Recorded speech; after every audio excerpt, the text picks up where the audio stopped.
ఉమ్మడి మహబూబ్‌నగర్ శాసనసభ్యుల జాబితా ఒకసారి చూద్దాం. కొడంగల్ రేవంత్ రెడ్డి కాంగ్రెస్ పార్టీ నుండి ఎన్నికయ్యారు.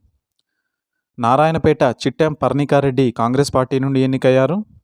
మహబూబ్‌నగర్ ఎన్ఎం శ్రీనివాసరెడ్డి కాంగ్రెస్ పార్టీ నుండి ఎన్నికయ్యారు. జడ్చర్ల అనిరుద్ రెడ్డి కాంగ్రెస్ పార్టీ నుండి ఎన్నికయ్యారు. దేవరకద్ర జి మధుసూదన్ రెడ్డి కాంగ్రెస్ పార్టీ నుండి ఎన్నికయ్యారు.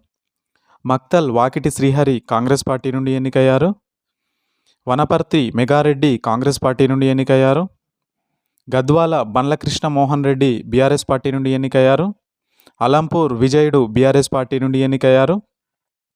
నాగర్ కర్నూల్ కూచుకుల్ల రాజేష్ రెడ్డి కాంగ్రెస్ పార్టీ నుండి ఎన్నికయ్యారు. అచ్చంపేట చిక్కుడు వంశీకృష్ణ కాంగ్రెస్ పార్టీ నుండి ఎన్నికయ్యారు. కల్వకుర్తి కసిరెడ్డి నారాయణ రెడ్డి కాంగ్రెస్ పార్టీ నుండి ఎన్నికయ్యారు. షాద్నగర్ వీర్లపల్లి శంకర్ కాంగ్రెస్ పార్టీ నుండి ఎన్నికయ్యారు.